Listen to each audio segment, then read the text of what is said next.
முத்து எப்படியோ வந்து ரோகிணியோட அம்மா இருக்கிறவங்கள போய் கண்டுபிடிச்சிட்டாங்க. இவ்வளோ சீக்கிரத்திலே ரோகிணி மாட்ட போகிறாங்க. ரோகிணியோட நிலைமை என்ன ஆகும்? சிறகடிக்க ஆசை அடுத்தது எப்படி போகுதுன்னு பார்ப்போம். நமது சேனலை சப்ஸ்கிரைப் பண்ணிக்கோங்க. இந்த வீடியோ உங்களுக்கு பிடிச்சிருந்தா லைக் பண்ணுங்கள், ஷேர் பண்ணுங்கள். இங்கே அண்ணாமலையை தேடி ஒருத்தர் வாராரு. அண்ணாமலை இல்லையா அப்படின்னு விஜயாட்ட கேட்குறாங்க. அவர் இன்றைக்கி வேலைக்கு போயிருக்காரு அப்படின்னு விஜயா சொல்கிறாங்க. சொன்னோன்னே அவர் அழ ஆரம்பிச்சிருந்தாரு. இதை பார்த்த முத்து, என்ன அழுகுறீங்கய்யா, என்னையா பிரச்சனை அப்படின்னு முத்து கேட்குறாரு. கேட்டதுக்கு, இல்லை என் பொண்ணு இப்படி லவ் லெட்டர் எழுதி வச்சுட்டு என் வீட்டில் சொல்லாமல் இல்லாமல் வெளியே போயிடுச்சு அப்படின்னு அந்த ஐயா சொல்கிறாங்க. இதை கேட்ட முத்து, அதுக்கு என்னையா, எங்கள் பக்கத்தில் இருக்க எங்கேயாவது போயிருப்பாங்க, நான் கண்டுபிடிச்சி தரேன், ஏன் கவலைப்படுறீங்க அப்படின்னு சொல்கிறாங்க. இல்லை என் ஃப்ரெண்டு அண்ணாமலைகிட்ட பேசினா எனக்கு கொஞ்சம் ஆறுதலாக இருக்கும், எனக்கு இருக்கிறதோட செத்துடலாமா அப்படின்னு எனக்கு தோணுது அப்படின்னு சொல்கிறாரு. உடனே அப்பெல்லாம் சொல்லாதீங்கய்யா, அது தவறு அப்படின்னு முத்து சொல்கிறாரு. உடனே முத்து, வாங்க அப்பா ஸ்கூலில் தான் இருப்பாங்க, நான் கூப்பிட்டு போய் உங்களை விடுறேன் அப்படின்னு சொல்லி ஸ்கூலில் கொண்டு விடுறாரு.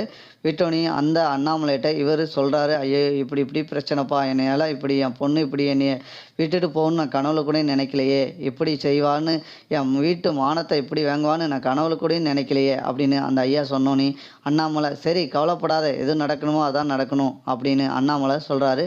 இரு முத்து, இந்த பொண்ணு எங்கே இருக்குன்னு பார்த்து கண்டுபிடிச்சி கொண்டு வந்து ஒப்படைக்கிறது உன் பொறுப்பு அப்படின்னு நம்ம அண்ணாமலை முத்துட்ட சொல்கிறாங்க. உடனே சரிப்பா, நான் கொஞ்சம் வெயிட் பண்ணுங்கள், நான் எப்படியா தேடி கண்டுபிடிச்சிடுறேன் அப்படின்னு சொல்கிறாரு முத்து. உடனே சரிப்பா, நான் இப்போ இவங்களை வந்து கொஞ்ச நேரம் இருக்கட்டும், நான் போய் இப்போ எங்கேயா பக்கத்தில் என் ஃப்ரெண்டுங்க அந்த ட்ராவல்லாம் வச்சு நடத்துகிறாங்க இல்லையா, நம்ம டிரைவர்லாம், அவங்ககிட்ட இதே மாதிரி பொண்ணு இப்படி எங்கேயும் போச்சா வச்சான்னு கொஞ்சம் விசாரித்தா ஏதாவது ஒரு தகவல் கிடைக்கும், நான் போய் விசாரிச்சுட்டு வரேன் அப்படின்னு கிளம்புறாரு நம்ம முத்து. இதை கிளம்பி வெளியே வரவும் பார்த்திங்கன்னா நம்ம ரோகிணியோட அம்மா வராங்க. நம்ம அந்த குட்டி பையனை கூட்டுட்டு ஸ்கூலுக்கு. இதை பார்த்துருந்தாரு முத்து. பார்த்துட்டு, நீங்கள் என்ன இங்கே வரீங்க, உங்களுக்கு என்ன இங்கேயா இருக்கீங்க அப்படின்னு கேட்டோன்னே, நீங்கள் அங்கே இருக்கீங்க இங்கே இருக்கீங்கன்னு சொன்னீங்களே, லாஸ்ட்டில் இங்கே இருந்துட்டு என்கிட்ட ஃபோன் போட்டு அட்டன் பண்ணலை, இது வரைக்கும் என் ஃபோனையே நீங்கள் வந்தால் எனக்காக நீங்கள் கால் பண்ணாமல் இருக்கீங்களே, கொஞ்சமாவது உங்கள் மேலே நாங்கள் எவ்வளோ அன்பு வச்சுருக்கோம், எங்கள் மேலே கொஞ்சம் கூட உங்களுக்கு அன்பு இல்லையா அப்படின்னு முத்து கேட்குறாரு ரோகிணியோட அம்மாட்ட. உடனே, இல்லைப்பா, எங்களுக்கு யார் தொந்தரவும் படுத்த விருப்பம் இல்லைன்னு தான் நாங்கள் இங்கே வந்து இருக்கிறோம் அப்படின்னு சொல்கிறாங்க. உடனே, அப்படிலாம் சொல்லாதீங்க, யாரும் விருப்பம் இல்லைன்னு சொல்லாதீங்க, உங்களுக்கு ஏதோ வந்து எதையோ ஒரு விஷயத்த நீங்கள் மறைக்கிறீங்க, அது மட்டும் எனக்கு தெரியுது அப்படின்னு ரோகிணியோட அம்மா சொல்கிறாங்க முத்துட்ட. இல்லை நான் எதுக்குப்பா மறைக்கணும் உங்ககிட்ட, நான் மறைக்கணும் இருந்தால் தான் நான் எப்போவே வந்து எந்த விஷயத்துலையுமே நான் மனம் தளராமல் நானும் எங்கள் குடும்பத்தை வச்சு இது வரைக்கும் கஷ்டப்பட்டு எங்களால் முடிஞ்சதை வச்சு நான் வாழ்ந்துக்கிட்டு தான் இருக்கேன். யாரையும் எதிர்பார்த்து நான் வாழணும் ஆசைப்படலை. என் பேரனும் நானும் எங்களால் வாழ முடியும். என் கையில் என்ன தொழில ஒரு வீட்டு வேலைக்கு போயினானே என் பேரனும் எனக்கும் வயிற்று பொழப்பு போதும், நான் யார்கிட்டையும் கெஞ்சணும்னு எனக்கு அவசியம் இல்லை அப்படின்ன மாதிரி ரோகிணியோட அம்மா சொல்லிவிட்டு அப்படின்னு அழுவிட்டு போகிறாங்க. இதை தெரிஞ்ச நம்ம உடனே பார்த்திங்கன்னா முத்து மீனாவுக்கு ஃபோன் போட்டு இவங்க இங்கே தான் இருக்கிறாங்கன்னு இன்ஃபார்ம் பண்ணுறாங்க. உடனே மீனாவும் கிளம்பி வரட்டுமா அப்படின்னு கேட்குறாங்க. இல்லை நீ இப்போ வர வேண்டாம், நாளைக்கு இவங்க வீடு அட்ரஸை நான் பார்த்துட்டு வந்துடுதேன்னு சொல்லிடுறாங்க.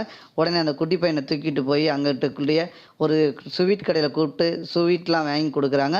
உடனே நம்ம ரோகிணியோடைய அம்மா வீடை போய் பார்த்துருந்தாங்க. நீங்கள் இந்த வீட்டில் தான் இருக்கீங்களா, நீ இவ்வளோ நாள் இருந்திருக்கீங்க, எனக்கு ஒரு ஃபோன் போட்டு சொல்லியிருந்தீங்கன்னா உங்களுக்கு அப்பப்போ வந்து பார்க்கவாத நான் வந்திருப்பேனே அப்படின்னு முத்து சொல்கிறாரு. இல்லைப்பா, நாங்கள் யாருக்கும் தொந்தரவு கொடுக்கணும் விருப்பம் இல்லை அப்படின்னு சொல்லி முடிக்கிறாங்க. சரிப்பா, நான் இப்போ ஒரு அர்ஜெண்ட்டாக ஒரு இடத்துக்கு போக வேண்டியிருக்கு, நான் கிளம்புறேன் அப்படின்னு கிளம்புறாரு முத்து. இந்த சரௌண்டிங்கில் எனக்கும் ஒரு வேலை இருக்குப்பா, நான் போகிறேன் அப்படின்னு அந்த ரோகிணியோட அம்மாவும் சொல்கிறாங்க. உடனே பார்த்திங்கன்னா ரோகிணிக்கு ஃபோனை போட்டு சொல்கிறாங்க ரோகிணியோட அம்மா. உடனே ரோகிணியோட அம்மாட்ட சொல்கிறாங்க, ரோகிணி இவ்வளோ இந்த முத்து நம்மளை அங்கே இருக்கவே நிம்மதியாக இருக்க விட மாட்டான், வேறு வீடு அடுத்தது சீக்கிரமாக பார்த்து தாம்மா மாறணும் அப்படின்னு ரோகிணி சொல்லி முடிக்கிறாங்க. அடுத்தடுத்த எபிசோடு இப்படி தான் நண்பர்களை போகுது. இந்த வீடியோ பிடிச்சிருந்தா லைக் பண்ணுங்கள், ஷேர் பண்ணுங்கள்.